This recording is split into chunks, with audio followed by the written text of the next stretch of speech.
Now the output mode is working. Let's add the second half of the lesson, input mode. In input mode, we read the voltage on a pin instead of controlling it. And the classic example is, of course, the button. When we press the button, the voltage on a pin will drop to 0. And when we read the pin, it will return reset state. But if we release the button, the voltage goes up, typically 3.3 volts, and when we read, the function returns set state. But there's one important detail to handle first. If you just connect the button, okay, and nothing else, the pin is left floating, and that's why the microcontroller can randomly read 0 or 1. That's why the inputs will be unreliable. To fix that, we usually add a pull-up resistor. So the voltage here, we connect this point to the microcontroller, and when the button is released, we have very small current passing through the pull-up resistor. So the point here, the voltage will be 3 volts. So the microcontroller can reliably read state 1, logical 1 basically. But when the button is pressed, when we have the close gate, this point is basically connected to the ground, and that's why we have 0, and the microcontroller can reliably read logical 0. Similarly, we can use also pull down resistor, but in that case we need to swap the button and resistor, and the logic will be reversed as well. So when we have open gate, button not pressed, we have logical 0, but when we press, we have logical 1. But in that case, it's reversed. And the great thing about STM32 microcontrollers is that these pull-up and pull-down resistors, they are built into the chip. So you simply enable them. You can simply enable them in software. So no external components needed. So next thing, we will configure the GPIO input mode, and also we will connect the pull-up resistor. So let's see how it works.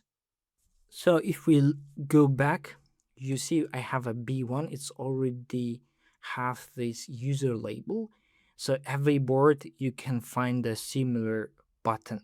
So what I'm going to do, I'm going to set the reset. So we will do everything from scratch.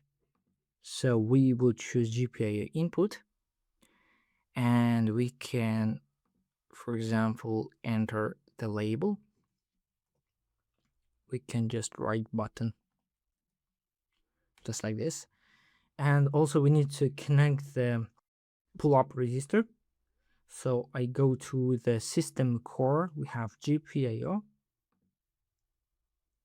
and from the list we have this PC13. In your case it might be different, so be careful with that. And I'm going to connect a pull-up resistor, just like this. Then we generate the code.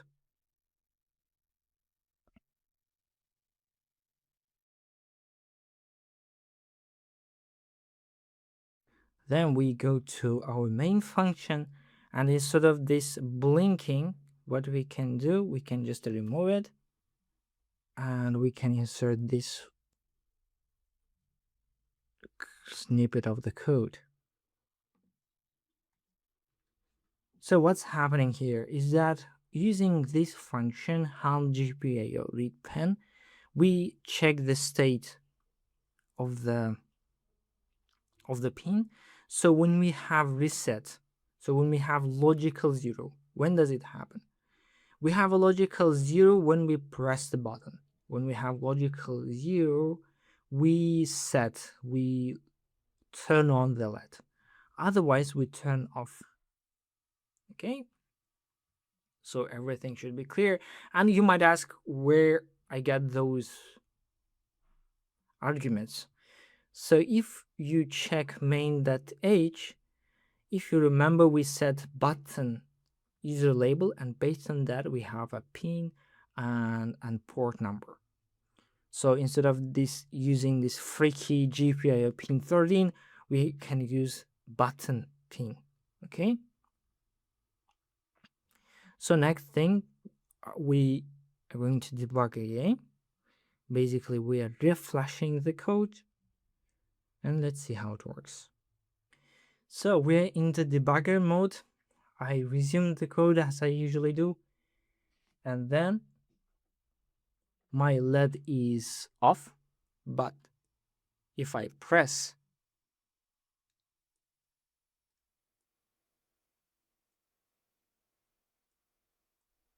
it's working.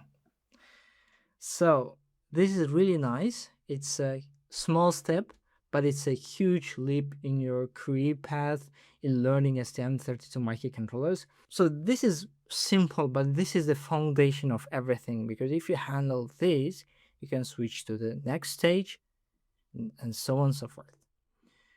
So about the next stage, we will cover the external interrupts in general, which is extremely important topic in embedded programming. So let's do that. Quick note, this is part of my full STM32 course. The complete course with the full documentation is on stepschool.com, link below.